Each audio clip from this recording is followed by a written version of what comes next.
حضرت عائشہ رضی اللہ تعالی عنہ فرماتی ہیں کہ ایک مرتبہ یہودی عورت میرے دروازے پر آئی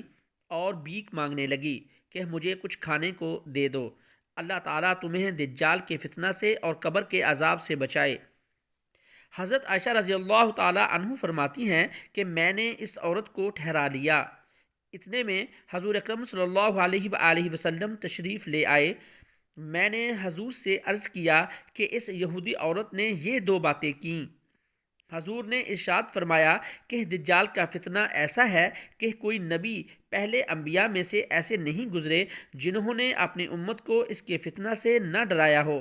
لیکن میں اس کے متعلق ایک بات کہتا ہوں جو اب تک کسی نبی نے نہیں کہی، وہ یہ ہے کہ وہ کانا ہے اور اس کی پیشانی پر کافر کا لفظ لکھا ہوا ہوگا جس کو ہر مومن پڑھ لے گا۔ اور قبر کے فتنہ کی بات یہ ہے کہ جب کوئی نیک بندہ مرتا ہے تو فرشتے اس کو قبر میں بٹھاتے ہیں، وہ ایسی حالت میں بیٹھتا ہے کہ نہ اس کو کوئی گھبراہٹ ہوتی ہے نہ اس پر کوئی غم مسلط ہوتا ہے۔ پھر اس سے اول تو اسلام کے متعلق سوال کیا جاتا ہے کہ تو اسلام کے بارے میں کیا کہتا ہے۔ اس کے بعد پھر اس سے پوچھا جاتا ہے کہ تو اس شخص یعنی حضور اکرم صلی اللہ علیہ وآلہ وسلم کے بارے میں کیا کہتا ہے۔ وہ کہتا ہے کہ یہ محمد صلی اللہ علیہ وآلہ وسلم جو اللہ تعالی شانوں کے پاس سے ہمارے پاس واضح دلیلیں لے کر آئے، ہم نے ان سب کو سچا مانا جو حضور لے کر آئے تھے۔ اس کے بعد اس کو اول دوزخ کا ایک مقام دکھایا جاتا ہے جہاں وہ دیکھتا ہے کہ آدمی ایک دوسرے پر ٹوٹے پڑے ہیں۔ پھر اس سے کہا جاتا ہے کہ اس جگہ کو دیکھ، حق تعالی شانو نے تجھے اس آفت سے نجات عطا فرما دی۔ اس کے بعد اس کو جنت کا ایک مقام دکھایا جاتا ہے جہاں وہ نہایت زیب و زینت دیکھتا ہے اور اس کے لطف کے مناظر دیکھتا ہے۔ پھر اس سے کہا جاتا ہے کہ اس میں یہ جگہ تیرے رہنے کی ہے، قیامت کے بعد تو یہاں لایا جائے گا۔ تو دنیا میں آخرت کا یقین کرنے والا تھا اور اسی پر تیری موت آئی،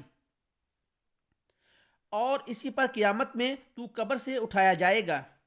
اور جب کوئی برا آدمی مرتا ہے تو اس کو قبر میں بٹھایا جاتا ہے، وہ نہایت گھبراہٹ اور خوفزدہ ہو کر بیٹھتا ہے اور اس سے بھی سوال ہوتا ہے۔ وہ جواب دیتا ہے کہ مجھے تو کچھ خبر نہیں، لوگوں کو میں نے جو کہتے سنا تھا وہی میں بھی کہہ دیتا تھا۔ اس کے لیے اول جنت کا دروازہ کھول کر اس کو وہاں کی زیب و زینت اور جو نعمتیں وہاں ہیں دکھائی جاتی ہیں۔ پھر اس سے کہا جاتا ہے کہ یہ تیرا اصل مقام تھا مگر تجھے یہاں سے ہٹا دیا گیا۔ پھر اس کو جہنم دکھائی جاتی ہے جہاں ایک پر دوسرا ٹوٹا پڑا ہے، اور اس سے کہا جاتا ہے کہ اب تیرا ٹھکانہ یہ ہے، تو دنیا میں شک ہی میں پڑا رہا، اسی پر مرا، اسی پر قیامت میں اٹھایا جائے گا۔ حضرت ابو قتادہ رضی اللہ تعالی عنہ فرماتے ہیں کہ حضور اکرم صلی اللہ علیہ وآلہ وسلم کے پاس کو ایک جنازہ گزرا۔ حضور نے اس کو دیکھ کر فرمایا کہ یہ شخص یا تو راحت پانے والا ہے یا اس سے راحت ہو گئی۔ اس کے بعد ارشاد فرمایا کہ مومن بندہ تو مر کر دنیا کی مشقتوں اور تکلیفوں سے راحت پا لیتا ہے اور اللہ تعالی شانوں کی رحمت کے اندر چلا جاتا ہے، یہ تو راحت پانے والا ہوا۔ اور فاجر آدمی جب مرتا ہے تو دوسرے آدمی اور آبادیوں اور درخت اور جانوروں سب کے سب اس کی موت سے راحت پاتے ہیں، اس لیے کہ اس کے گناہوں کی نحوست سے دنیا میں آفات نازل ہوتی ہیں، بارش بند ہو جاتی ہے جس کی وجہ سے شہروں میں فساد ہوتا ہے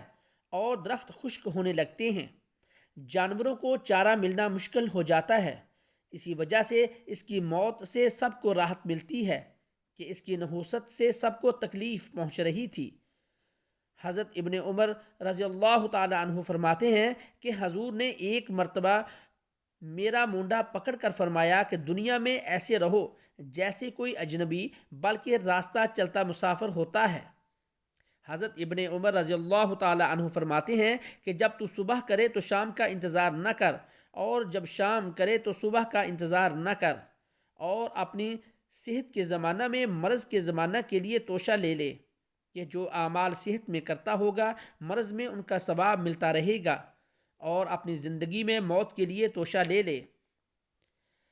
حضرت ابو ہریرہ رضی اللہ تعالی عنہ فرماتے ہیں کہ ہم ایک مرتبہ حضور اکرم صلی اللہ علیہ وآلہ وسلم کی معیت میں ایک جنازہ کے ساتھ چلے۔ قبرستان میں پہنچ کر حضور اکرم صلی اللہ علیہ وآلہ وسلم نے ایک قبر کے پاس تشریف رکھی